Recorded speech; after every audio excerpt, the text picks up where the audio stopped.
Hello, everybody, and welcome back to Creation Myths. We are here tonight for what I think will be a really fun and, if history is any indicator, probably just like a really nerdy show.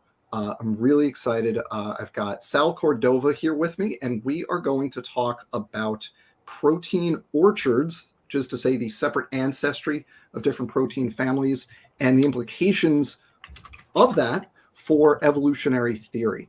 Before we get going, let me just take a second here and tell you that Sal is an old hand in the evolution, creationism, ID stuff. He's been doing this for decades. You're probably familiar with his name. And okay, good. YouTube sounds good.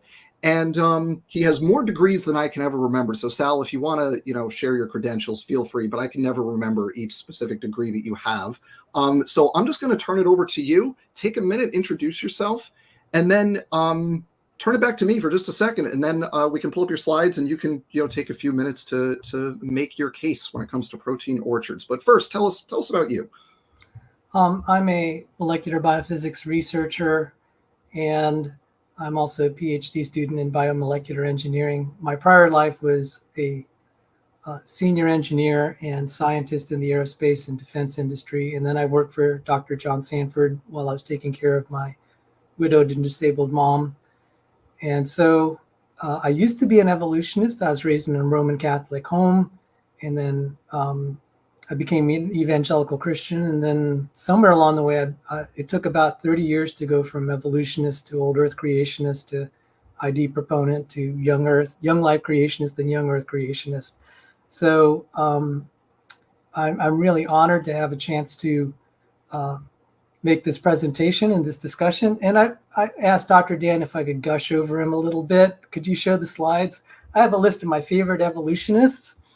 I didn't know, two of them are at Rutgers University, like Dr. Dan. I didn't know that Sygart is a visiting professor, and then also Helen Fisher. So these are my favorite evolutionists. And Dr. Dan, this is like 4 years ago, we had a debate, and there's also Erica there. And one reason I'm here tonight is Dr. Dan has actually given me valuable editorial feedback. I've corrected a lot of things in the way that I teach ID and creationism because of him, and just some examples. He taught me a little bit about phylogeny. Oh, by the way, Dr. Dan, when there was a poll of graduate, creationist science students, biology students, they said who would they rather have, Dr. Dan or Kent Hovind. It was Dr. Dan unanimously. And here is Dr. Dan correcting me on something with Jeff Tompkins. Oh, you wanted to say I just want to say, I should hope so. I hope that's the case. I hope so. So like Dr. Dan will watch my channel and say, Sal, that's not right. And we'd talk about it. And they say, well, Dr. Dan, you're right. I have to retract that. So this is one example we had to show on something Jeff Tompkins gave me from ICR. And Dr. Dan kind of corrected me. I wanted to express my gratitude. Recently, he came on my channel like 2 weeks ago. He said, Sal, you're so much better than phylogeny of cars. And we'll talk about that because that relates to protein orchards. I adjusted this talk today just because of that comment. I said, Dr. Dan's right. So I came up with it, and we'll talk about Owen's homology. In our debate 4 years ago, this graph was prominent. I said, Dr. Dan, I'm going to have to work on that. And so, and there were it led to genetic entropy 2.0. And Dr. Dan had confronted both Michael Behe and Otangelo Grasso. And I said, I think Dr. Dan's right. Irreducible complexity needs more qualification to be effective. So, by the way, Erica is also one of my favorite evolutionists. We may or may not have, if we have time, I actually presented on her channel. It wasn't a debate. It was just a friendly discussion about molecular phylogenetics, and that may have some relevance to what we talk about today. You could take that down. So I just wanted to say I'm very appreciative. This has been a very good relationship, and we'll see where we can agree. And, if we disagree, I would very much, I feel it's a matter of conscience that other people get to hear the other side. And I feel Dr. Dan represents the other side well. So I just had to say that, Dr. Dan, just my expression of appreciation. We've had a 4-year relationship, and I've been very grateful for it. I will say, first of all, Thank you. That's I really appreciate hearing that. And I will say, Sal, we've had way longer than a 4-year relationship. We've had a 4-year relationship chatting on YouTube, but we go, for people who don't know, we go way back to Reddit. And I mean, I was reading Sal's work and occasionally commenting way back in like the Panda's Thumb and Uncommon Descent blog wars days. So we go way back. So Sal, the topic tonight is this idea of protein orchards, and I've been wanting to talk to you about this concept because if I recall, you gave a talk at a recent creation conference on this topic, and basically you're the guy for this argument. Like, if you want to talk about irreducible complexity, you talk to Michael Behe, right? If you want to talk protein orchards, you're the guy making this argument. So I'm really happy to have you on to be able to kind of work through this. And I will say this, you've been making your rounds talking about this. So Real Science Radio has, you've been doing some interviews with them. I've watched the recent ones. The most recent one that they posted was on this exact topic. So I want to hear you make this case. Take 5 minutes, 10 minutes, make this case about protein orchards and evolution, and then we'll talk about it, everybody. That's the plan for tonight. Okay, great. I actually think we might get some agreement. And Dr. Dan, I made a presentation at Liberty University Creation Research Society, and I actually featured a video of Dr. Dan. I spoke of you, reverently, just so you know. Thank you. I usually don't speak reverently of most evolutionary biologists, but I do of you, just you and Joe Felsenstein. So if we could bring the slides up again, this relates to how some of this developed was I was working on various publications. I recently, and Dr. Dan gave me permission, just a little bit of self-promotion. I published a peer-reviewed research article as a co-author in Oxford University Press. And some of the stuff that is in that article was kind of in the area of research, structural bioinformatics, that kind of motivated what my thesis tonight. One of the co-authors is Joe DeWeese. He's published in the journal Nature. He and I also published in the Creation Research Quarterly. We published like in FASEB. And then also some of what we do tonight will actually relate to a Springer Nature reference chapter on fitness maximization. This is probably where Dr. Dan and I will disagree, but let's go to where we might agree, just to clarify some things of what I'm saying and what I'm not saying, because it's been mischaracterized on the internet and it's hard to get people to untangle things. And I understand the reasons why. I just want to point out there are people in the ID community that are ambivalent or they believe in common descent. Michael Behe said he accepts common descent. Richard Sternberg, he's still in evolutionary biology. He probably accepts common descent. Michael Denton. So these are names you might be familiar with. I'm actually, for the sake of this talk, going to say, let's assume common descent, organismal common descent. But that's different than the descent of all proteins. Now, this was just from a debate. This is really funny. Aaron Raw wrote this to me, and he consulted you. And I said, look, this is something I think we're actually all going to agree on, that proteins/genes do not have a common ancestor. So again, I want to say this is not a criticism of universal common ancestry. Absolutely not. Now, people know I'm a young Earth creationist, but I think this is the wrong argument to use for young Earth creationism. And I actually think some of the evidential case for young Earth creationism isn't where it needs to be. And so I just want to be on record. That's why you don't hear me talk about it that much. I think Dan's side of the argument, I would have a hard time defeating it. So I'm just going to assume universal common ancestry. Also, I've been accused of saying that's what evolutionists believe, that all proteins descended from a common ancestor. I'm like, no, I never said that of anyone currently. So I'm not accusing anyone of saying that.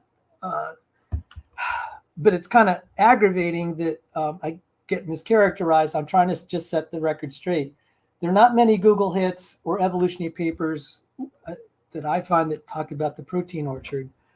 So evolutionary biology is more than the assumption of common descent and inferring phylogenies. Here's some example titles where you could actually explore the questions that are active. So I'm not criticizing common descent, and I'm not criticizing phylogenetic methods as being valid or invalid. I'm talking about the mechanisms of evolving proteins. And these are some papers that Dr. Dan may be familiar with. There is the word homology, and currently homology, and Dr. Dan probably understands this better than I do, it's very tied to common descent. That wasn't the original version of homology. Richard Owen, who coined the word, said the archetype represented an idea in the divine mind, which also foreknew all its modifications. So I'm gonna use the word, just kind of for the sake of this discussion, Owen-esque homology, to distinguish it from the evolutionary common descent notion of homology. It's just similarity. So we could say, and again, this is a criticism Dr. Dan fielded. He said, don't use that phylogeny. I said, okay, I'll call it Owen-esque homology. And since it's just ironic, Dr. Dan and I were talking about cars backstage. I didn't know he likes Formula One and IndyCar racing. And we even talked about drag racers. Oh my goodness. We almost didn't start the show because we were talking about cars. Anyway, all cars share kind of a basic homology in terms of similarity. Obviously, it's not by common descent, but they have a similar archetype or architecture. This does, and then you can see there are other objects that share homology in the, kind of at a gross scale. Like helicopters share homology with other helicopters, same for blenders, same for pianos, architectural. However, that does not, even batteries will share homology with other batteries, 12-volt batteries. But does that Owen-esque homology does not extend to the parts of the car. And let me see here. So I'm going to apply this thing about the parts. So let's assume all life has the same basic homology, meaning Virchow's principle. They're all cellular based if we define life as cellular life. So let's look at now proteins. I'm going to make kind of the similar argument. So this is the spelling of collagen and amino acids, about 1,500 amino acids. We are about 20 to 30% by weight proteins. And there is a pattern here, very striking. Every glycine amino acid is highlighted. It's a striking pattern. Then we could take the human zinc finger 136. We also see a striking pattern here. And we can have higher order where we group them in terms of the amino acids, the classes. You could see these higher order patterns here. And it's very easy to see just in terms of the spelling, what we call the primary structure of proteins, there's no homology. If you want to say, well, okay, there could be, be a common ancestor, but you can't demonstrate it. And so at the spelling level, that's true. Also at the, in terms of the shapes of the protein, so you could see here, this is the collagen shape. And the zinc finger doesn't quite have a really good representation of shape. So the spelling is different, the shape is different. So this again is like, there's no homology, and we would assume then that there is no common ancestor, at least you cannot demonstrate it because of the lack of either Owen-esque homology or just plain vanilla homology. Any of the bioinformatic tools will also demonstrate this in terms of the sequence spelling. So you could take that down for now, and then I'll just kind of, maybe we could just pause here. And I say, I began to see this as I was going through bioinformatic tools and studying shapes. And I said, there doesn't appear to be a common ancestor for all major protein families. So Dr. Dan, if you wanted to comment.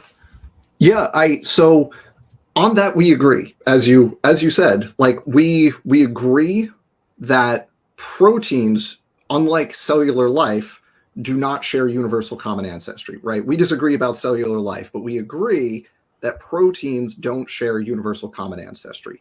And so kind of I have laid out here, once you're kind of all done making your case, I'm going to go through and make sure that I can accurately kind of represent your case. But the first part is that genes do not all share common ancestors. You can have gene families where within the gene families you have common ancestry, but you have independent gene families that through the process of evolution, right, if you have universal common ancestry for cellular life, over evolutionary time, many gene families would have originated independent of each other. Yeah. So the way I would characterize that, it's like, well, how could that be if you have a universal cell? And I just say, okay, in genetics, you have gene loci or a locus.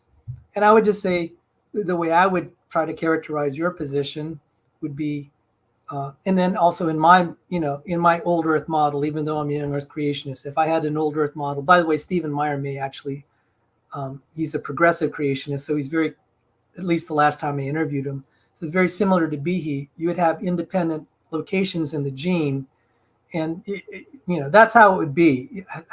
That's how it would resolve how we could do that in a model where you have a organismal common ancestor, but then independent protein families. So we're in total agreement there.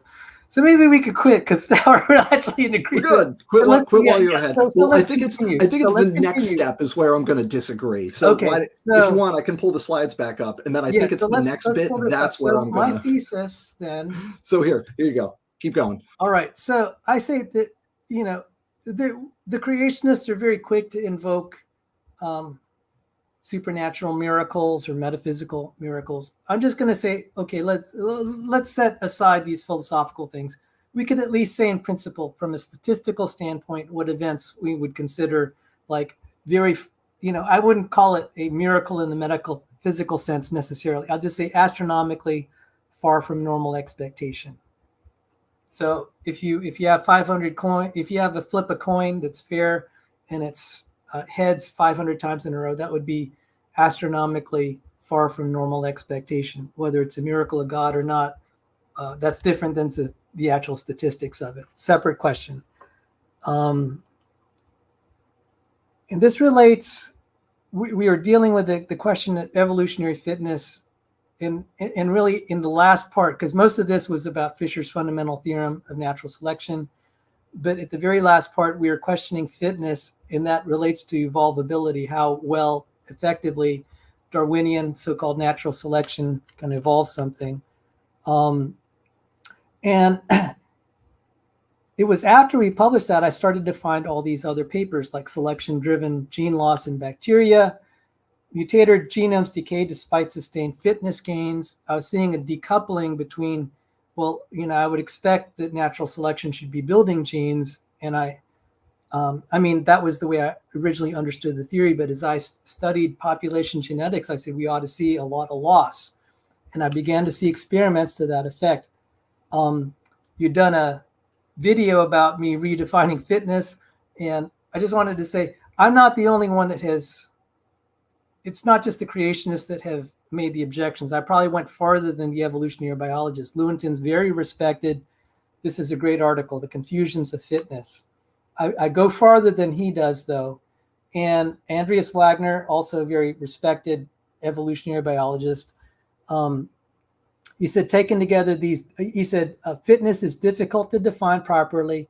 Taken together, these difficulties mean an unassailable measurement of an organism's fitness. Organism's fitness does not in practice exist. And I'll go into that a little bit more. Can I just say on that, like, I disagree. And like evolutionary biologists like disagree with each other. I disagree. I think it's pretty easy to I mean, it's not necessarily easy in a technical sense to measure fitness, but like in principle, it's not a hard thing to do. Fitness is one individual's genetic contribution to the next generation relative to the other individuals in that population. That's your fitness.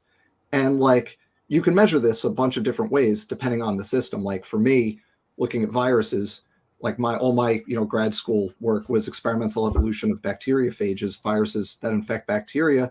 And when you're dealing with viruses in a petri dish, you measure doubling time. So I can look at different populations and measure doubling time, and I could actually compete them against each other and see which ones would win.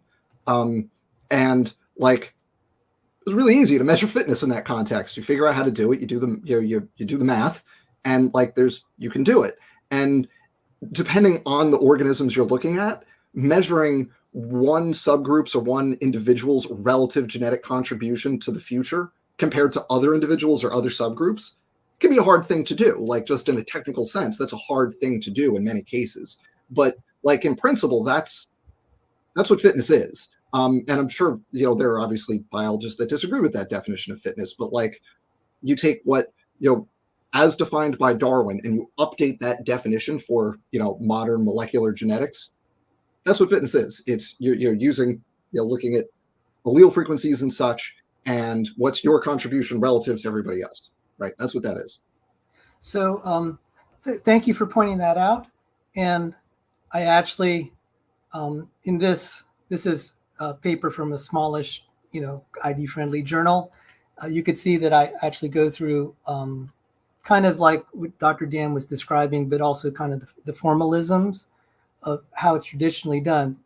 Now, I just wanted to point out something. Andreas Wagner, again, in his book Robustness, he said, however, fitness is hard to define rigorously and even more difficult to measure. An examination of fitness and its robustness alone would not yield much insight into the opening questions. Instead, it is necessary to analyze on all levels of organization the systems that constitute an organism and that sustain its life. I define such systems loosely as assemblies of parts that carry out well-defined biological functions. And this is very similar to Michael Behe, a single system composed of several well-matched interacting parts that contribute to the basic functioning of the system. And I'm gonna show why I think that the standard, let's call it the standard definition of evolutionary fitness, does not actually solve the problem that Darwin is trying to solve, which is the emergence of organs of extreme perfection complication, Origin of Species, chapter 6. So again, we have, like you said, the doubling time. That's an exponential function, and you can relate that to absolute fitness. You can scale it. This is in my Blythe paper. It's an educational paper. It wasn't meant to be a research article. The problem that Lewontin articulated in the Santa Fe Winter Bulletin, and one evolutionary biologist said when he read that, he rejected Darwinian evolution from that point on. And I'm just extrapolating a little bit because Lewontin had this density-dependent fitness. He said, well, then what is fitness? Because if the environment changes, so like, actually, Dr. Dan, just really, if you could take this down for just a moment. I just have a technical question. It's actually really hard to tell what alleles affect a trait. I was looking at the peppered moth, and like the debate on, which gene locus and what actually, it took a lot of physical, it's not easy research to identify the location and what gene actually is controlling what. So in one environment, I guess the light-colored moths would be favored. They would have this selective advantage. And then in another environment, it'd be the dark-colored. And this is one of the problems that Lewontin, in density-dependent selection, he said, well, one thing that changes the environment is just the number of organisms that have an allele. And it kind of bothered him. When we tried to resolve the equations, he said, this is just hard. If you could bring up my slide again. Yeah. You have like frequency-dependent selection and density-dependent selection are things that exist, yes. And that changes the fitness landscape around. Yeah, these are things. But how does this relate to protein families and why they're statistically improbable? That's I'm sorry okay. to have That's to get what I thought all we were this. getting to. I do apologize. I'm going to get there. I'm going to point out, usually the thing is that what they'll say is selection will solve the problem. This problem of the uncertainty of what's going to be selected for in any given environment, and you don't know what environment, you can't affix. If you can't even affix a probability of that, how can one assert that selection is going to evolve something? So one thing I know, this is from Bruce Albert's Baby Cell, Essential Cell Biology. This talks about how proteins can complement each other both in shape and charge distribution. So the way you spell one protein has to be able to be, if you have another protein that it is complementary to it in the course of a, particular eukaryotes, you have many large complexes. They have to complement each other in terms of their shape and also charge distribution, so they could find each other and connect in the context of a cell. So the connectivity is, again, similar to this nut fitting the bolt, except in protein, sometimes you're talking about angstroms, which is less than the radius, an atomic radius. So this is just a kid's toy, and and we could also see how all the pieces fit here precisely. So this relates again to kind of the engineering. I don't know how else to call it, maybe the engineering notions or geometric notions of what is fit. And this goes back to, let me see, I don't think I have that picture where we're talking about the Kimura distribution. See, this is independent of the environment, whether, they would make a good fit under some physiological conditions. And so this is why when you have a random mutation, it can really damage something very easily, because it's going to disrupt the way these parts fit. I felt that was a better notion of what we see when we talk about, I try to discourage the use of the word deleterious in this context, but that's just kind of just like, well, that's what would be a really bad mutation. It's so easy. And but Michael Lynch said there's many more ways to break than there is to make. And that kind of illustrates the problem. So things, to evolve a major protein family like the topoisomerase, and let me skip some more things here. It has to fit really well. There's 65, you could take this one down for the time being, this slide. Just for that topoisomerase to connect to, it's a homodimer, and when the parts connect, I did a X-ray crystallography study in silico. I didn't actually do the X-ray crystallography. Someone else did the hard work. When I ran it through a bioinformatic tool, there were like 60 connection points. I'm just like, it had to be geometrically positioned, and then some of these had to be, again, at close to the angstrom level of closeness. This is how tightly, it's so easy to disrupt that. So kind of just as a qualitative argument, how could natural selection build all these, homomeric, these heteromeric, or these protein complexes, when they just wouldn't form? And so the standard answer is natural selection will build it. And I'm saying at the very least, you can't make that assertion. That's kind of a faith statement, given we actually don't know what environments are going to select. And there's some experimental evidence that's kind of negative to the way we've conceived of selection. Okay, thank you. So I'm going to try to steelman this argument. I'm going to try to make a short, and you let me know if my representation of this argument is accurate to the case you're making. You let me know. So we agreed that we're assuming, for the sake of this conversation, we're assuming that all cellular organisms share common ancestry. And then within that, there are gene families that do not share common ancestry. So these genes, those genes, they at some point in evolutionary history have independent origins through evolutionary processes. And within the gene family, you have common ancestry, but across the different gene families, they are unrelated to each other in terms of their evolutionary origins. Now, going from there, we have, in order for that to happen, you need to then have new genes, and new gene families have to evolve.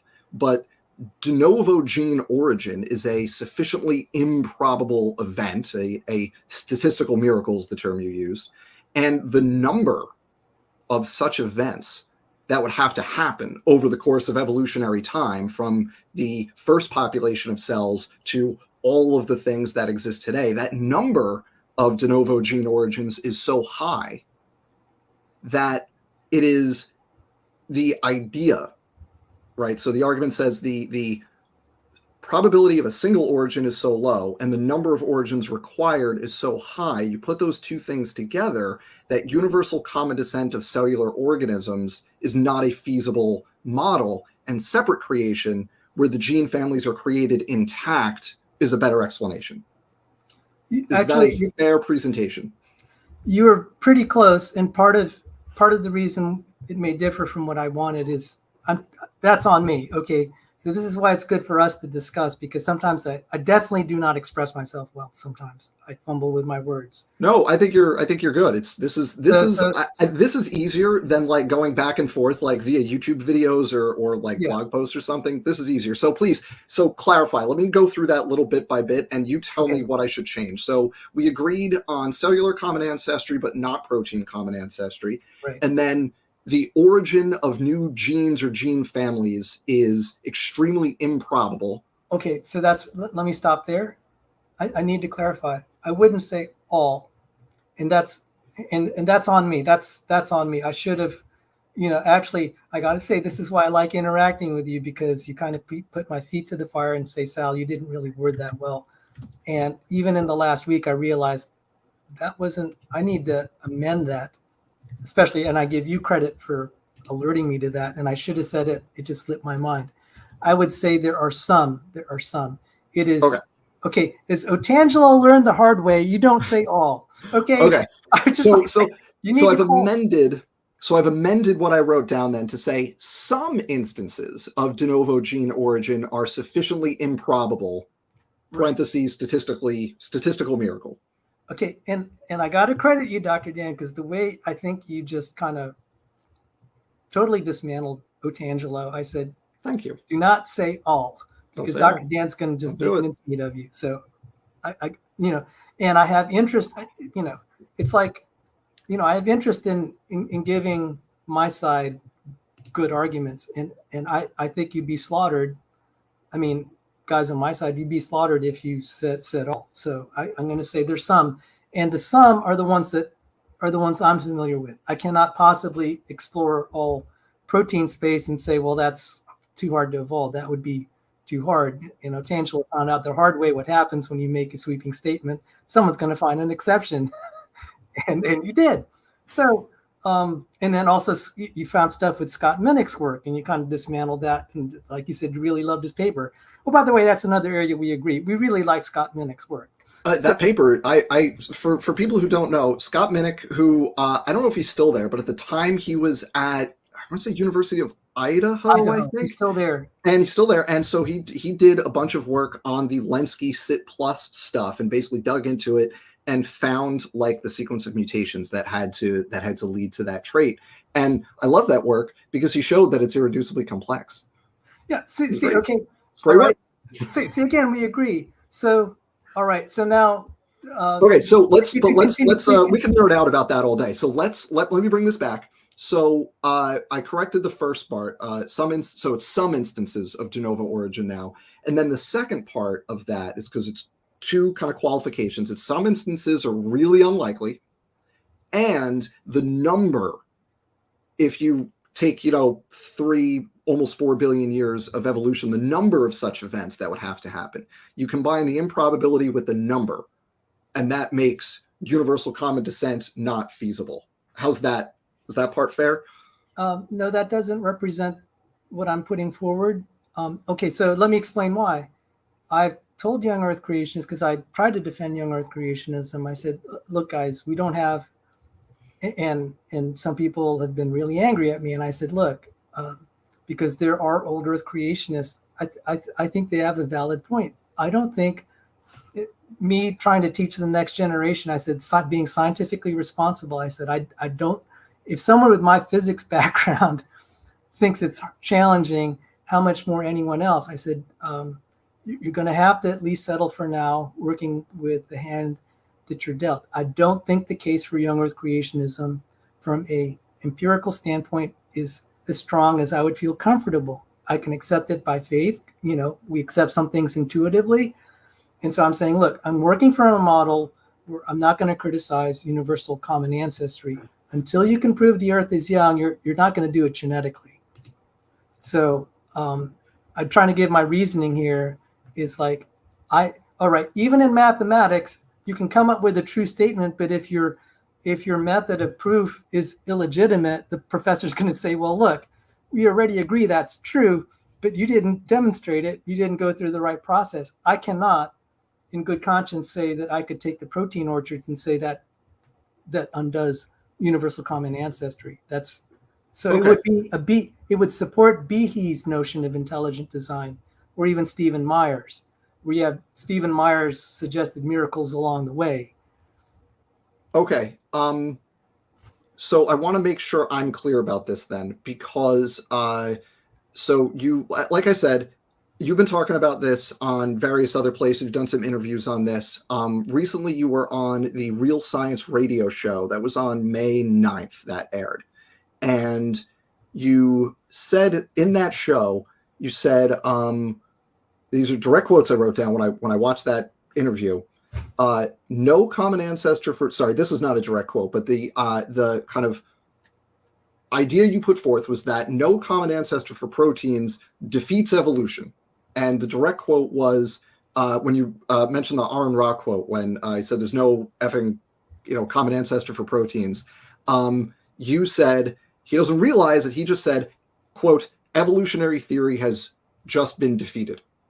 So what do you mean by that, if not universal common descent? It is the mechanism. So if we look at Michael Behe, it is the idea that there is a designer.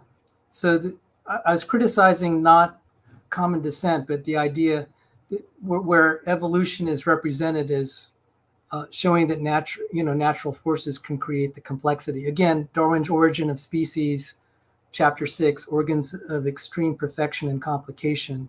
And that's actually been the center of a lot of Michael Behe's work. The notion of irreducible complexity came about that. So unfortunately, sometimes when we talk about evolution, the way that we're using the idea, people may be working from different definitions. And specifically, somewhere else in that interview, they said, does this prove, Doug McBurney said, well, does this disprove common descent? I said, no. I said, no, it does not. I said, it just shows that even if you assume common descent organismally, you'd still need miracles along the way. My point is, you need miracles along the way. Now, the stuff where you said you need many de novo origins and all, I never even considered that. I look at it more from the difficulty of co-opting parts. If you can't even co-opt existing parts, how much harder will it be? And then also that selection tends to destroy versatility. You can't build a microbe into something as complex as a human if the dominant mode of evolution is genome reduction. And even though I don't agree with Kunin's proof, he had the right title. He came to the right conclusion for the wrong reasons. And I quoted that. So I'm very concerned. I could not in good conscience say that natural selection could evolve this. And it was Minnick's experiment that really started to drive this home. And let me see if I have a picture of that. If you could bring up the screen, since we talked about Minnick. There you go. So there are like 80,000 generations in Lenski's experiment. And this particular protein slash gene slash protein, the DCUS, it had a 5-pair base pair deletion. It could not rebuild it even after 80,000 generations. So Dawkins Weasel says natural selection, it's going to solve all these problems. It will mutate it, and then, it'll preserve on the way to rebuilding things. I said, this is not going to work. I don't expect it to ever work. It's a frame shifting mutation, since it's not divisible by 3, 5 base pair deletions, not divisible by 3. And it's just going to get worse and worse. This does not, you can't take those equations of population genetics that we were showing earlier and demonstrate that this is going to reconstruct a gene, even though it's only 5 base pairs away from getting the right solution.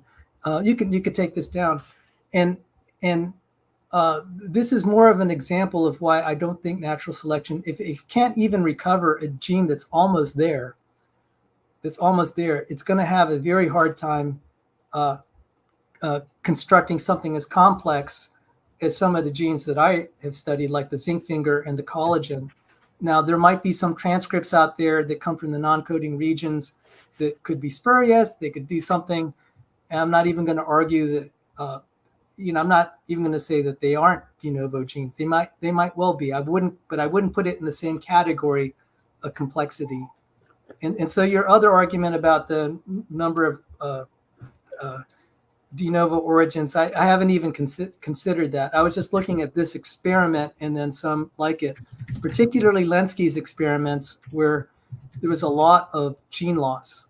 In all the cell lines, it was losing genes. And so the way I liken this is to a hiker. He wants to move faster, so he dumps all his gear. So in that environment, he can, when he becomes a specialist, he becomes better at that specialization, but he loses generality. And if you have different selection pressures over time, you could actually induce a lot of gene loss. That's a testable prediction. And I just don't see natural selection being able to overcome that. So I'm going to even grant that we have some de novo genes that keep emerging all the time. It's the level of complexity that bothered me. I can't speak for all gene families except the ones that I've studied. Okay. So now I feel like I understand the argument better. It's not an argument against universal common ancestry. It's an argument against naturalistic, undirected evolutionary processes. Right. And, because naturalistic is a metaphysically loaded word. We'll say okay, far from normal expectation. I would say undirected processes, right? Processes that don't have a conscious intention behind them. Right. So a couple of things I want to toss out there and see where it goes. So first, you're right that natural selection is a mechanism that essentially streamlines genomes, right? Natural selection results in the loss of things over time. It's not a creative mechanism of evolution. It will make you better in your current environment, but if your current environment is a certain amount of glucose in a flask that runs out by, the afternoon of that day, yeah, you're going to get rid of some, extraneous stuff to make you better at competing in that particular environment. In other environments, what works best is going to be different, and natural selection is going to lead to different things. There are other evolutionary mechanisms that go in the other direction, right? And it's the interplay between all these mechanisms. So, for example, we know there's that famous paper, I think you showed it, gene loss is a dominant mode of evolution. That's true for a lot of different organisms. But what happens along the way is a lot of duplication events where you have whole genome duplications or chromosomal duplications. So you end up increasing the amount of stuff you have to work with, and then selection streamlines it. And then you increase it, and then selection streamlines it.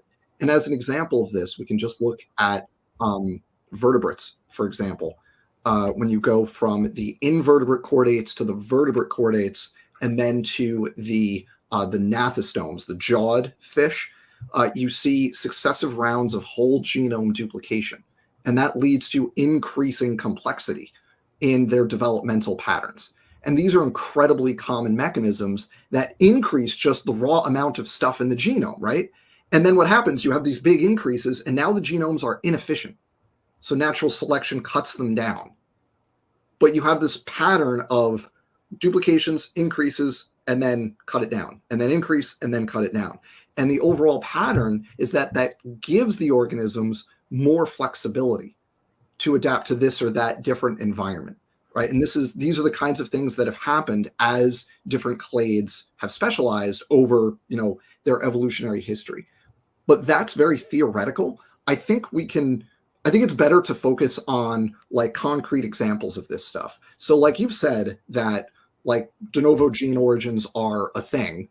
And yeah, I agree. Like we have lots of examples of de novo genes, right? There's some really famous examples, like the one that everyone's probably heard of is, if you've heard of one de novo gene, the one you've heard of is the antifreeze protein in the Arctic fish, right? Right, Sal? That's one that everybody knows. Behe talks about that in one of his books. I think that's prominent in Edge of Evolution. Basically, like this is a new gene. It doesn't have a common ancestor in any other group of fish. Like, this is a thing that evolved completely new. We have examples of that in humans. We have examples of that in rodents. So you've got like rats and mice each have their own de novo genes. You've got lots of them across different ape groups, yeast, plants like rice. There's a bunch of studies of de novo genes in the rice family. So we agree, I think, at least in principle, that like de novo genes are a thing that evolve. That's a thing that can happen. So the question is what you talked about, the level of complexity. So here's where I get on my high horse. What's the threshold and how can we measure it? How can we quantify the complexity and then say, here's the threshold that can evolve? If you exceed that amount of complexity, you need some kind of intelligent input in order for that thing to have evolved. Where is that line and how do we know it? No, those are, by the way, if I may give you a bravo for what you just said, I actually didn't even study much of the antifreeze gene. There's so much literature on both sides. I've not been able to survey it. I will point out that when you do a gene duplication or even whole genome, you're still talking about homologous genes. Mm-hmm. I'm wanting non-homologous. I got you. Yes. Okay. Yep. So as far as the threshold, so I'm not. This is intuitive. So you ask a pointed question: how much is enough?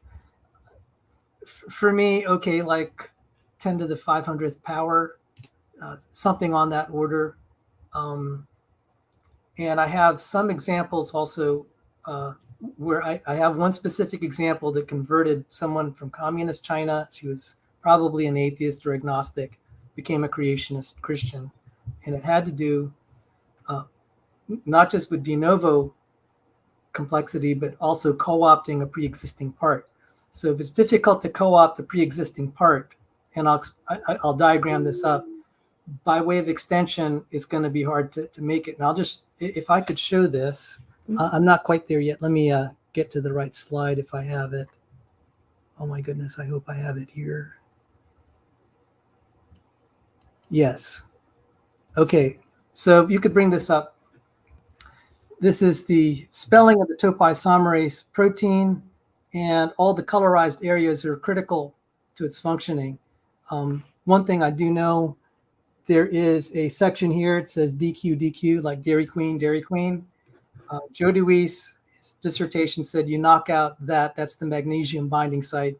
Just those, even one letter in that region, topoisomerase is gone. And there are probably critical domains here, like the ATPase domain. One of interest is here, the bipartite nuclear localization signal. I don't know if people can see where I'm highlighting. It's that red area here at the very kind of toward the bottom. And what would happen is if you're transitioning from a prokaryote to a eukaryote, all of the homologous proteins in the prokaryotic form have to have inserted simultaneously, especially the ones that are life critical. See, all of them, but particularly the life critical ones, they need a nuclear localization signal. That's what it's spelled like. That probability is kind of remote, even for, even smallish passwords are not easy. So if we're talking about an isolated protein, maybe, it's not quite astronomical, but when you're talking about all the life critical proteins going from prokaryote to eukaryote,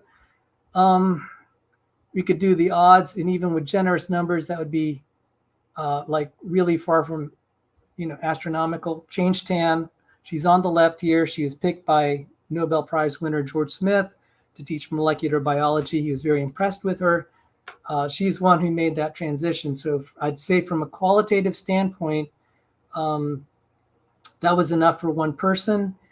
we could throw out numbers, but it's like, well, then those numbers are based on, how good are your assumptions. And at that point, it's still, you could take that down. It's still kind of intuitive, but, so I'd say at a personal level, how improbable is it for each person to say this probably isn't, this is astronomically far from normal expectation. So when I started to examine that, I was just like, well, this is remote. So the other thing that I had studied was even co-opting zinc fingers when you're shifting domains, even though this is homologous. Because, and I cited a paper earlier, it's very interesting that, let me see if I could bring it here. It was Structure and Function in Naturally Evolved De Novo Proteins. I only found this one today, Dr. Dan, and I couldn't get it through my university access. And because we are trying to make, the one area that I have in passing studied is designer transcription factors for pharmaceutical applications, where you can kind of you're trying to modulate the genome. And so they're trying to make these transcription factors. And one thing that's struck me about this paper, it says the existence of de novo proteins seems at odds with decade-long attempts to construct proteins with novel structures and functions from scratch. So anything like in that industry where they're using things like zinc fingers or any of these other complex proteins where you have multiple interactions and connection or binding partners, they know the difficulty of making a pharmaceutical to kind of modify how an organism functions. And they're like, well, okay, we now have kind of the requirements and thresholds. I know kind of, I have a slide here of the complexity of zinc fingers. And I did kind of I did an examination of this, and I said, we also have the waiting time problem with this. These are astronomical numbers. Even if you reject John Sanford's waiting time problem, you still have Durrett and Schmidt. And, Durrett and Schmidt were assuming how much selection pressure there could be. I said, that assumption's not based on the actual way a zinc finger works. If you're talking about a zinc finger transcription factor, I said, this is going to be, okay, so can you take this down? I wanted to answer I'm trying to answer your question directly. John Sanford, just before one of the projects he assigned, but we never got to it, he said, why don't you take the zinc finger problem, estimate the odds, put it in a waiting time problem. And I said, well, I'm moving on to other things. And so the question you posed, it's still an outstanding problem. I'm just saying from an intuitive level, I don't have an answer. It may not satisfy you. It has satisfied others kind of at a personal level. And so I think the question you asked is very pointed. It's worth trying to address. And I don't have a number to give you. What is the threshold? I can just give it from an intuitive level. And then that particular paper kind of also articulated kind of what I was seeing. This is, when we're actually trying to make substantially complex systems, it's like, why does it seem at odds? So if I understand you then, because my question was, how do we quantify this threshold? Where's the line? How do we know? And the answer is, we can't yet quantify it. We can't assign a specific threshold, but you can intuit that certain things are too complicated to have evolved through undirected processes because they have a bunch of different components that need to be quite precise, and they all need to operate together. You said critical things need to be there simultaneously was the phrase I wrote down as you were talking. And that is sufficiently improbable that for you and for some other people, you say, okay, that's too much for me. I don't think this could evolve through undirected processes. Is that a fair representation of kind of summary of what you just said? Yes. And Okay. I just want to say, okay, if people believe in a multiverse, it's like it still could be evolved by undirected process. It just still be far from the normal expectation. I'm trying to avoid metaphysical language because I don't like going. But I mean, I have tried to go through the numbers myself, kind of back of the envelope. I wouldn't present it in a peer-reviewed paper at this stage, but the numbers are okay. So where I go is like, okay, let's at least. Well, here, hang on. Before we move on from that last thing, can I just kind of respond Sure. to? I want to make sure that I was accurate. I was kind of on the same page as you. Now, let me respond to what you just said. So, with the big figure you showed, with the sequence that had the different regions highlighted in the different colors, showing that they're all required. I'm not familiar with that specific experiment. But a lot of times the way those experiments work, and correct me if you happen to know and I'm wrong, correct me. But oftentimes the way those experiments work, where we say this region is critical, is that we delete that region and we see if the protein is able to do its specific function. I'm not, like I said, I'm not familiar with that case, but I'm familiar with several other examples where we can say this specific function requires this specific region. And the way we do that is we make a version of that gene that's missing different regions. And oftentimes you do like a slide, like a kind of a sliding window kind of thing. And you kind of hone in on the specific required regions. Now, that's one way to identify the regions that are required. But it is, so first of all, do you know if that's what they did in that experiment? That's typically how that's done, but I don't know that specific one. Yes. And I do want to add one thing. I mean, this is relevant.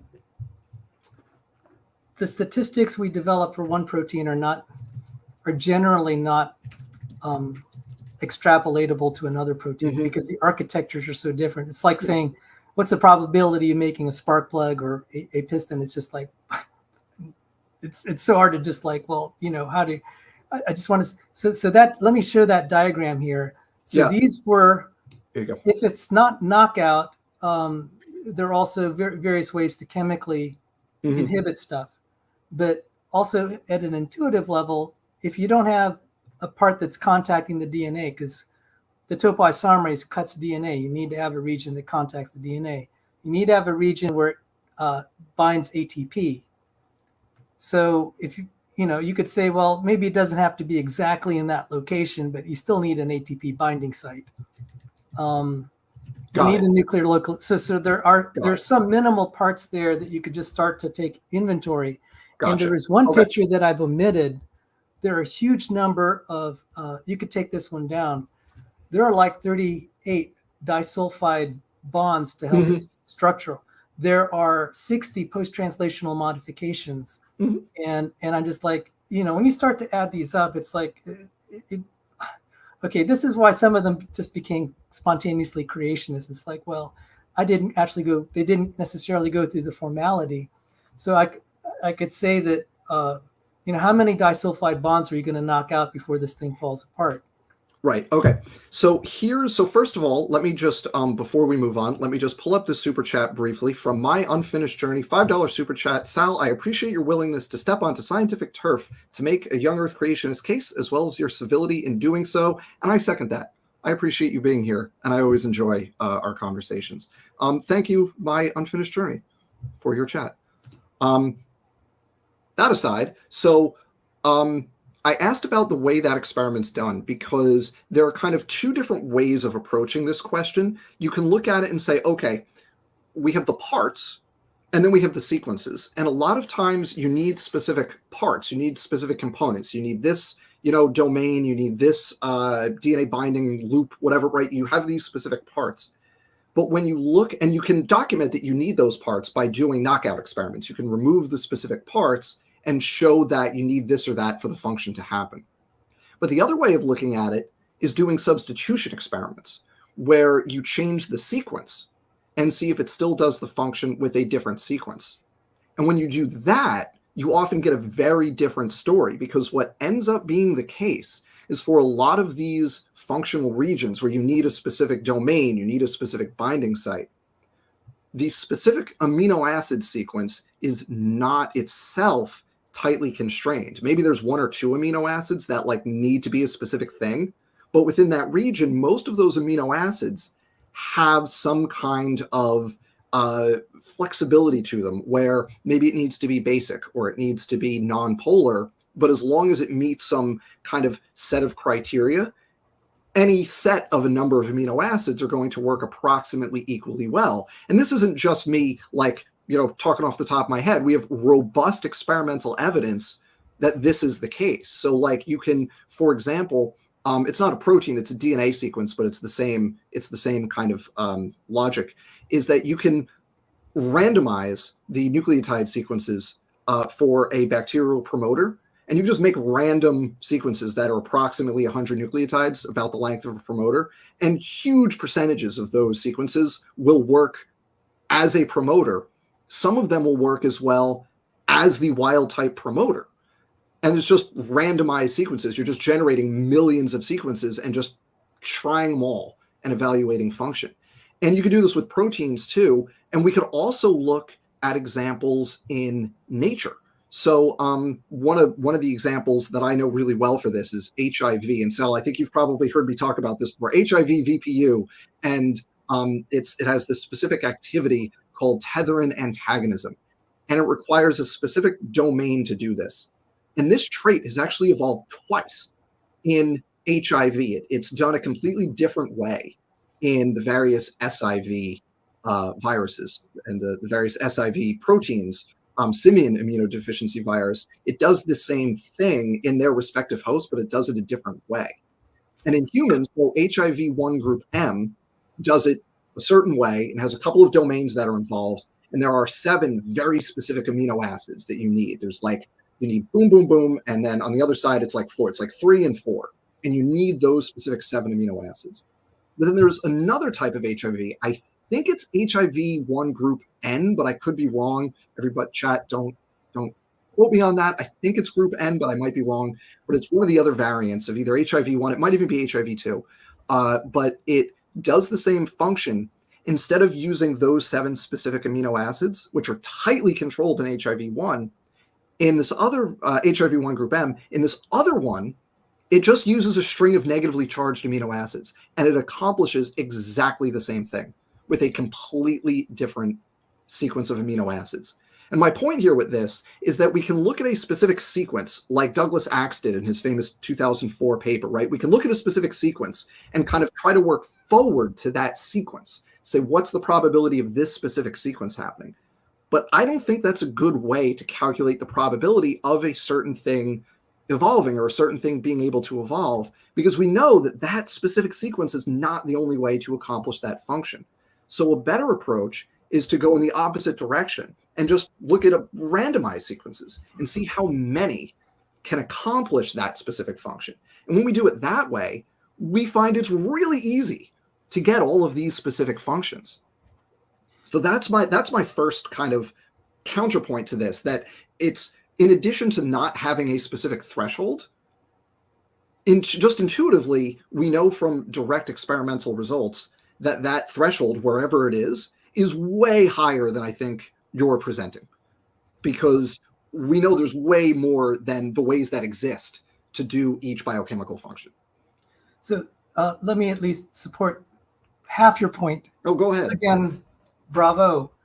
I think you made your case very well. So the reason I say that is in bacteria, the topoisomerase is implemented differently. It's actually a heterotetramer, the gyrase plus one other thing. So there's not one way to implement this DNA unknotting. That actually supports what you just said. And this is why I was very fascinated by the zinc finger, because this is like, if I can make an analogy here, as analogies go, there are infinite number of ways to make a key and lock set that match. Infinite. It doesn't make it highly probable, though, that you're going to be able to make a key and lock set randomly. And in the case of the zinc finger, which specifically looks for a sequenced partner, either a DNA, an RNA, and in some cases another protein, we usually know zinc finger is going after DNAs. So one thing I saw in evolutionary literature, they're saying, look at the coevolution of the zinc finger and the promoter regions, or the, like ERVs. And I just like, well, whoa, this is again that lock and key problem. You have to Yeah, they said we discovered this new mechanism, this new phenomenon of coevolution. Right away, that was a concern for me, because if you evolve one, you have to simultaneously evolve another. And I would agree there are an infinite number of ways you can make zinc fingers and infinite number of ways you can make promoter regions. I mean, hypothetically, it doesn't make it likely that you're going to be able to make a pair that is physically located close enough to the coding regions that it's going to work. And I've in the last 2 weeks, when you sent this invitation to me, I was actually thinking about that problem. And we're seeing that problem in the pharmaceutical industry as we're trying to make designer transcription factors. It's not easy. If you're given a promoter target, it's pretty difficult to make a zinc finger that's going to target that specific sequence. So again, I think your criticism of my presentation on topoisomerase was, I'm going to give you really good credit on that. Okay, so again, this is the value of interacting, because now you've improved my edit. You've given me free editorial review, and I'll try not to make that mistake again. But in terms of the nuclear localization, can you bring that thing up again? This nuclear localization signal does not have to be exactly this way. It has to, it's not exactly that sequence for every protein that has to have, that is nuclear localized. But it's a small space, because otherwise it's not going to work. You're going to let everything through. You want to be very discriminating. And you could take this one down. So this is a testable hypothesis. If we see that different organisms implement the nuclear localization signal differently, this again is like the lock and key problem. There might be infinite ways of doing this, but it doesn't really improve the probability of being able to manage all these. If you had to co-evolve all the nuclear localizations across all the proteins in a particular organism, like say yeast versus humans, I would say that would, at least, we could put numbers to that and say, look, this looks pretty improbable. And that is something I just haven't pursued. I'm actually going into. You should pursue that. That's okay. That's the whole argument, is quantifying that threshold that's the crux of the whole argument here. Because kind of like while you were talking, I thought of another example of this where different sequences can do the same thing. And we've done experiments where you can take, for example, genes out of fruit flies, and you can put them in chicken embryos, and the sequences are obviously quite different from each other, but in terms of the regulatory network, they fill the same spot in that network, and it works, right? You could show that they work. That would not be the case if these sequences were hard to evolve, right? If there was a specific sequence that needed to be there and only that sequence worked, it wouldn't be possible to do those kinds of things, because the same protein across different organisms has, in some cases, quite different sequences. But we've shown that you can mix and match and use different combinations in different organisms, and it still works in many of those cases. But another aspect to this, there's one big thing I want to highlight here, but I just want to say kind of a small thing.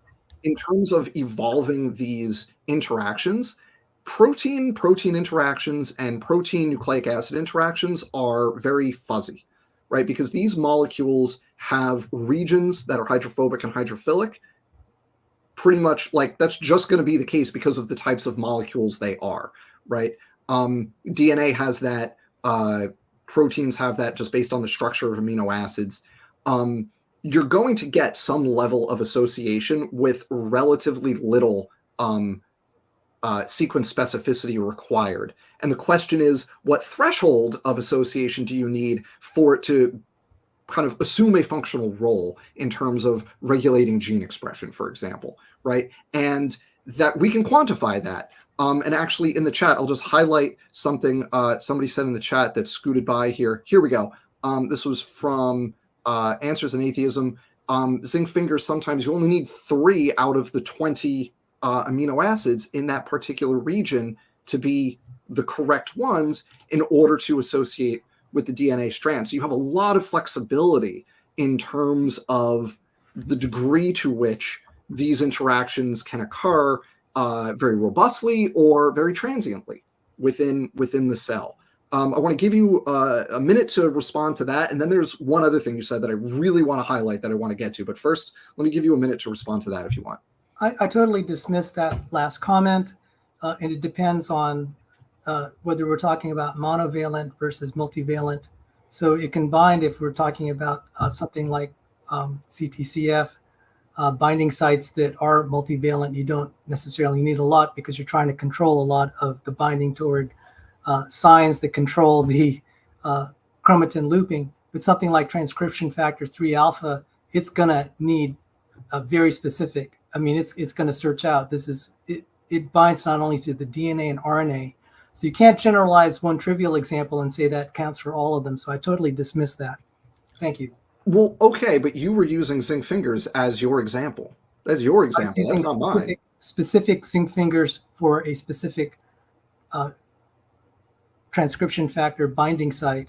I was not talking about CTCF binding sites, which are multivalent and go to all sorts of places that aren't a specific sequence.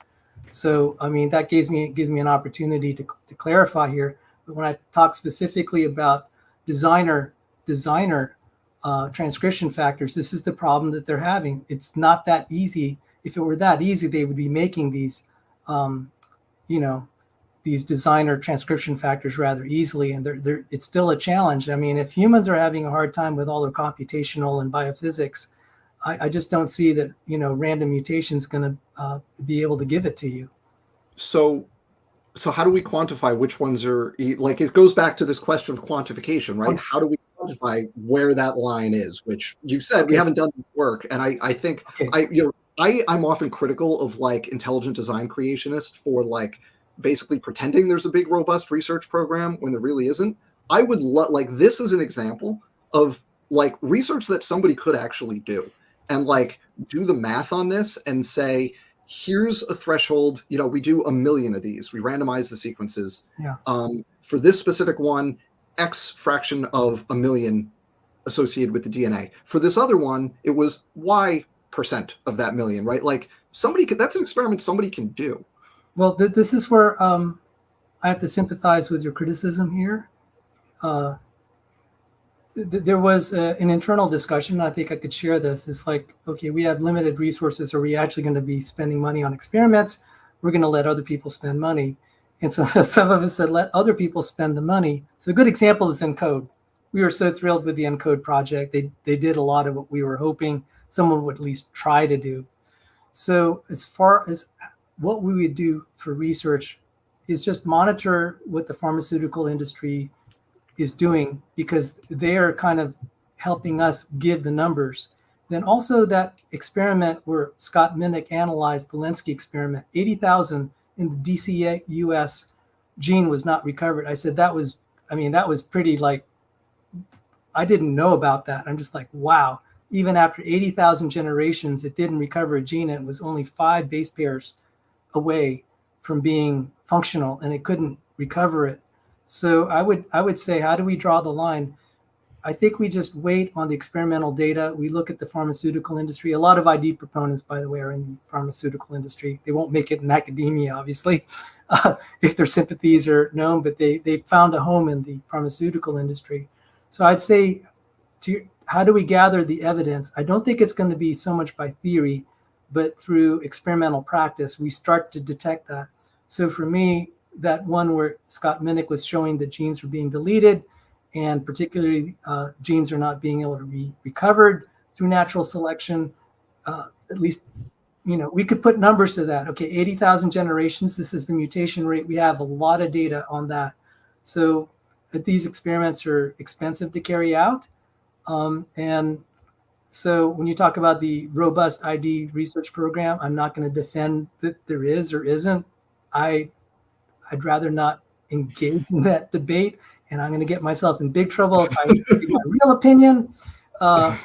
By the way, I've been criticized for. Okay, I'm just going to come out of the closet here, and I already have. I said I don't defend ID as being science.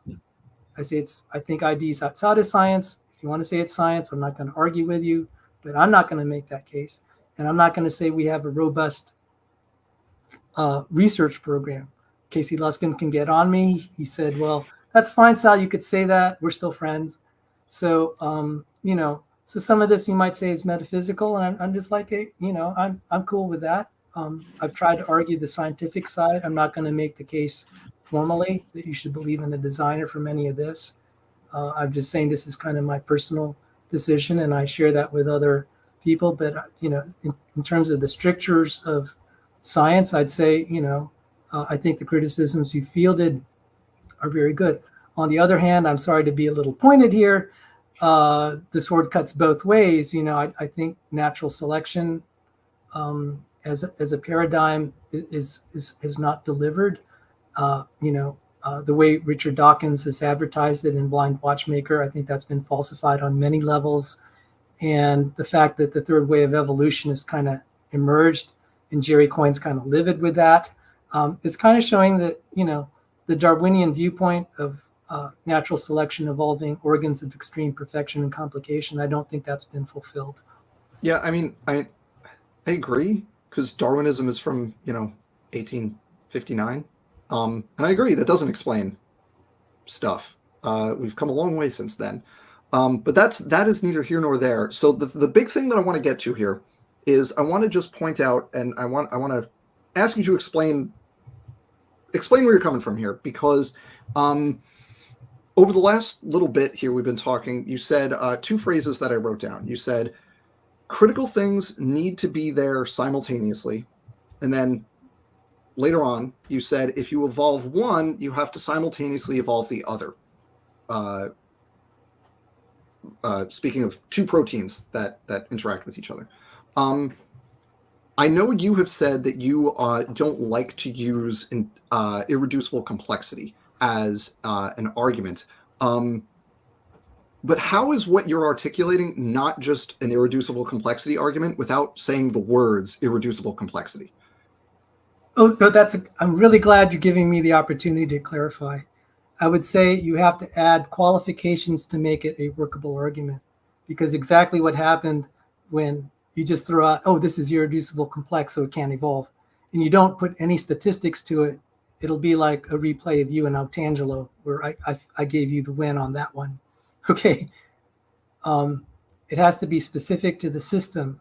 So I'll say, yes, it's irreducibly complex, but with these additional qualifications, we actually go into the mechanical, biophysical details. And, I think some of your criticisms of my viewpoint are very fair, but I just have to articulate this. The sword cuts both ways. If evolutionary biology is going to, if at least in the popular press, claim that this explains everything, it's like, no, definitely not, because then that side has to answer those statistics. Now, with people like you and others who are very thoughtful thinkers, they'll say, look, these are open questions. I respect that a lot. Okay. So I'm just saying that the sword cuts both ways. And I'm sorry, what was your point trying to get out of me? I was saying, how is this? So the question was, how is this argument, and specifically like critical things need to be there simultaneously? Right. How is that not just Behe's irreducible complexity argument? That's what that is, right? You have a system composed of multiple parts that are all required for that system to work. It is okay. It's the degree of improbability. You could see like that nuclear localization signal is not a trivial sequence in terms of its length. We don't know exactly the sequence space, but it can't be a large sequence space for just one protein. But if you have multiple proteins, you multiply the improbabilities. Say if it's even 10 or 100, then it starts to become astronomical. And I think you rightly pointed out that might be a good research area.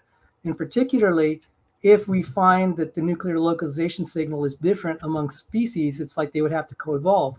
So when I specifically mentioned a paper, coevolution, there was a paper that talked about the coevolution of zinc fingers and ERVs.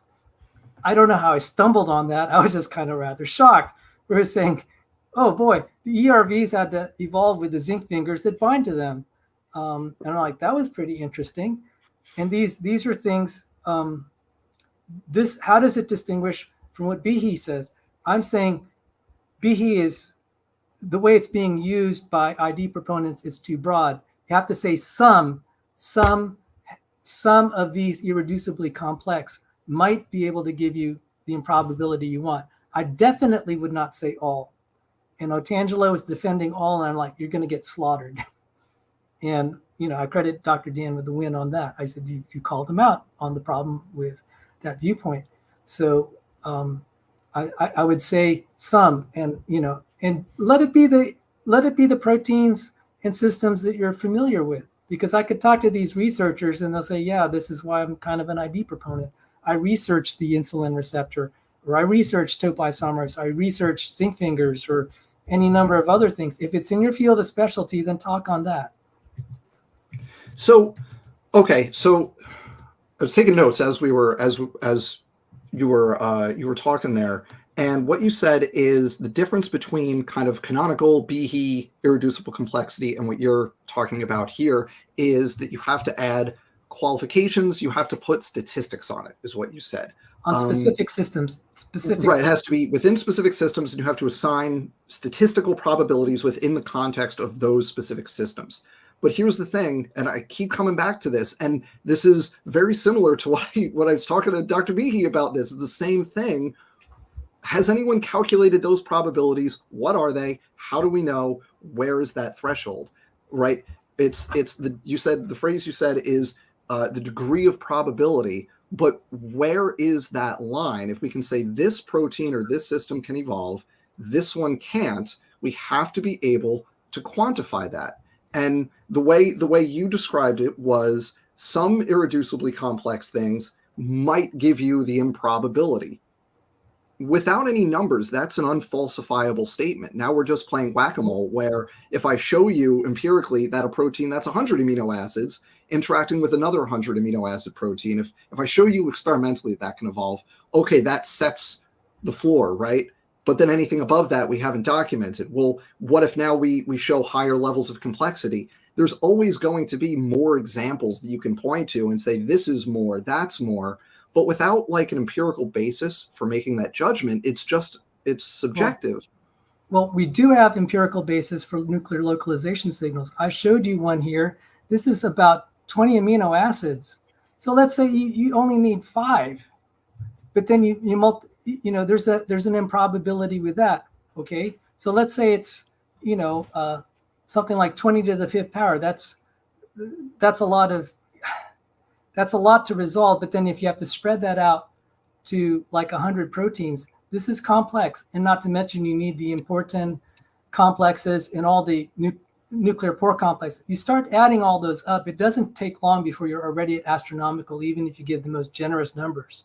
So I will take your criticism and say, if you want me to work it out, I will. It's going to be a laundry list.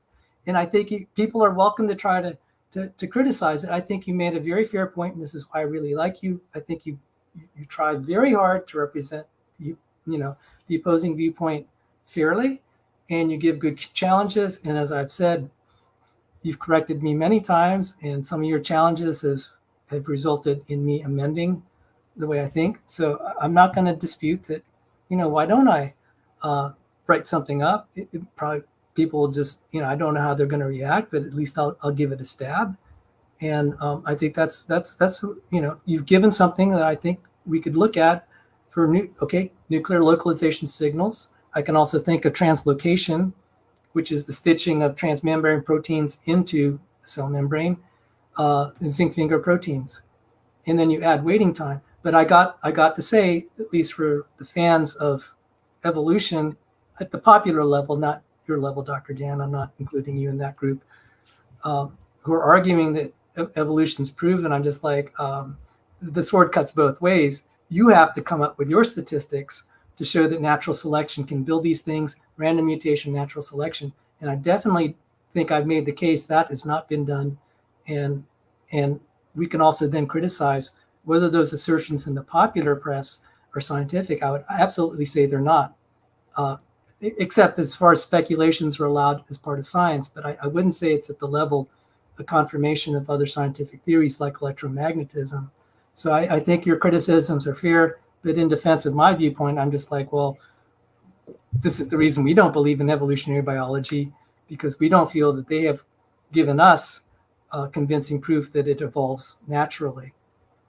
I think that work continues to be done. I mean, there's every year there's more work on both de novo genes that we're finding, and I will say de novo genes, within groups that creationists agree are share common ancestry. And if we want to hypothesize tweaking along the way, then now gets into the realm of unfalsifiability, right? There's no way to evaluate, right, divine intervention that looks like an evolutionary process. I also want to say that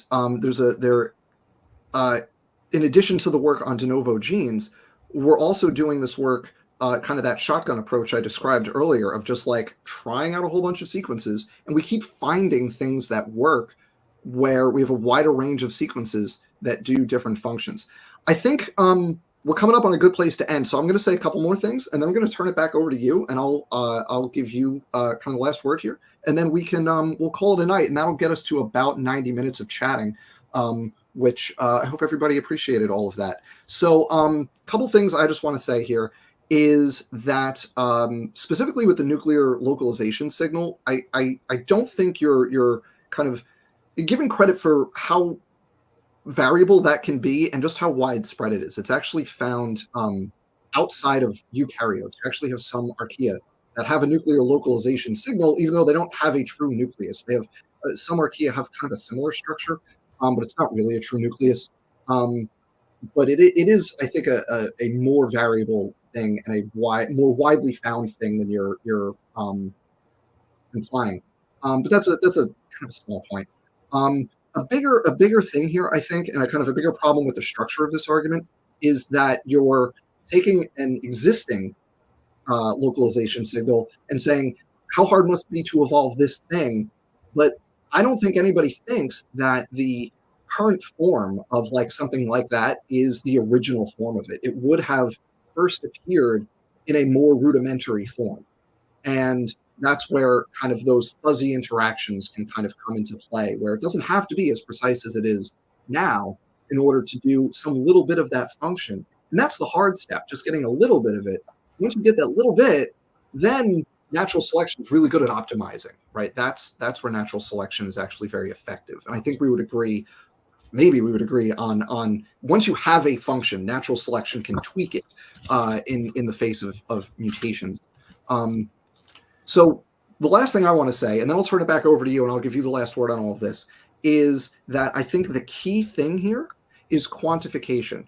What you're proposing is essentially irreducible complexity with a threshold, rather than saying if it meets these criteria that Behe kind of articulated. It's not just those criteria, it's those criteria in the context of a specific system with a specific probability threshold. And beyond some threshold, we have to evaluate that system as being unable to evolve through undirected means. I hope that's a fair representation. And the linchpin of that whole argument is quantifying where those thresholds are. How many components does the system need? How stringent are the requirements for the components of that system? What is the probability associated with those components? And at what probability does it become too improbable for evolutionary processes to have done it? And I like quantifying that threshold is the thing. And I think we agree that to date, that work has not been done. And that's, I think, the weakness in this argument is you need to be able to quantify where these, I'll use your phrase from the beginning, the statistical miracles, where's the cutoff for that? That's what we need to quantify. And I think that's really the big thing. And if you can do that, you'll have a much stronger case. But that work has yet to be done. And I don't think creationists should wait for the pharmaceutical industry to do that math. I think if y'all want to be taken seriously, get in a lab, do the work, get us those numbers. And then put it out for peer review, and not in like biocomplexity or something. Put it in, you know, a real journal, and like, let's see how it holds up. I think that would be great. I'd like to thank you for giving me. You? Well, it was very kind of you to give me the final word. We both agree that selection can result in gene loss. So it seems to me speculation that it can build. So the sword cuts both ways. If you're saying I didn't prove my point, I think even more so, I've shown that evolutionary biology has absolutely not proven their point, that this can emerge through evolutionary processes, some vague definition. And when you're describing the nuclear localization signals, you're using speculation to plug the gaps. That's fair given where we are. But if you're going to hold me to these standards, you need to, I think it's only fair that we hold the evolutionary biology community. If they're going to make assertions and publish peer-reviewed papers, they better deliver. And what's happening, the reason there's been kind of a revolt that I'm seeing, kind of like people like Change 10, it's like, well, okay, maybe I haven't totally, she or I or ID community may not have totally proven our case, but we think that evolutionary biology has done far worse in proving their case, because we've identified all these areas, all these problems, and it's just like not believable anymore, because we come to evolutionary biologists for answers to how do you build this complexity, and it's filled with speculations and made up numbers, even more so than our side.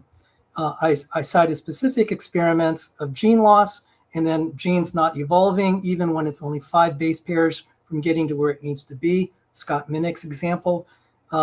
Nuclear localizations have to be sufficiently specific to be able to do discriminating things. Same for translocation processes. I talked about the lock and key problem. There are infinite ways to make these pairs, so it doesn't make them highly probable that they'll exist in any physical location closely. We're talking about the ID proponents being taken seriously by the scientific community. What I'm finding is the scientific community is not taking evolutionary biology very seriously. It might be only, they might be there metaphysically, but certainly the science is not on par with other scientific disciplines. And I'm seeing that in the research teams, like in the pharmaceutical industry, they like biochemists, they like engineers, computational scientists. It's the evolutionary biologists that are kind of not there. And I'm sorry to be harsh because that's your field, and I know it's something you value very much. But so the sword cuts both ways, and so when we see just kind of on an intuitive level the organs of extreme perfection and complication, and we see that evolutionary biology is just using speculations, and even their definition of fitness is so faulty it doesn't even work to explain this. It's just hard to take that seriously. So, the sword cuts both ways, and right now both sides are arguing kind of intuition. And I think what you put forward is fair game and a good assignment. ID proponents can up their game and start either doing experiments or at least monitoring them and providing calculations. And I think the fact that you thought that these would be promising areas for the zinc finger localization signals, et cetera, that kind of says, well, if Dr. Dan gives it an endorsement as something to study, I think that would be a worthwhile pursuit. And I really hate having to be so disagreeable, because I love Dr. Dan. And I really, this is the part of the conversation I'm not eager to be a part of. But I'd rather talk about race cars. It's fun when we disagree, though. So I'd like to thank you for giving me a chance to air my viewpoint. All right. Well, thank you for coming on, Sal. One last thing from you is just if you have any other, I know you've been making the rounds on various, shows and interviews and things. So if you have anything else in the pipeline that people should look out for, anything that we should. No, this is the biggest Denver KLTT radio. I expect there's going to be something related to the church that has nothing to do with biology. I was in a major lawsuit. Millions of dollars in legal fees from both sides. Already 1 million people have viewed the trailer, so I'm going to be more famous for that than anything I really worked on. It's a legal scandal. We expect maybe 4 million views. I'll be in the documentary. It's called The Real David Platt, so it's going to air in June, and that has nothing to do with anything we talked about here. I'm going to be on the lookout for that, though. That sounds like a heck of a story. So I'm gonna be looking for that. Okay, so coming up here on Creation Myths next week, we will have a new video. It's going to be a creation contradiction. And then the week after that, so 2 weeks from today, I'm going to rebroadcast my recent debate with Dr. Casey Luskin on junk DNA. And then after that, I have a live show that I don't quite have my guest lined up yet, but so I'm going to keep it under wraps for now, but I'm really excited for that one. Yeah, and then I have a couple other things that are kind of further out, but I've got the next 3 weeks kind of planned out. So like I said, everybody, it's a new year. Doing it every Wednesday. I'm almost halfway through the year, hitting every Wednesday, and I'm gonna keep that up as long as I can. So once again, Sal, did you have something you wanted to add there? Yes, I did have a curious question. Cy Gart is part of your school. Have you ever met him? I've never met him, so I think it was just he kind of visits every now and then or something. I don't know specifically what his affiliation I was a student is. at his school down here in Washington D.C., the FAES graduate school. So we do have kind of a remote connection through. Yeah, I had to ask. Yeah, and I like, so I've chatted with him in the YouTube sphere a couple of times, and I've always had good chats with him. So Sal, thank you again for coming on. Folks, if you don't know, Sal's channel is so there's evidence, and I always get it's evidence and reason or evidence and reasons. Evidence and Reasons is evidence my and channel. And I will link that down below. It's not currently there. I will link that down below. And then for longer form type lectures, there's Evidence and Reasons Academy as well. Evidence Reasons Academy. Evidence Reasons Academy. There you go. I'll link both of those down below, everybody. They're going to be there within a few minutes of this show ending. So thank you again, Sal, for hanging out with me, chatting about protein orchards and what they mean for evolutionary theory. Hope everybody enjoyed this. Remember to, if you're somehow wandered into this and you have no idea what's going on, please subscribe and come back next week when we'll have some new stuff to talk about. Have a great night, everybody. Thank you all for being here. I will see you all soon. Good night.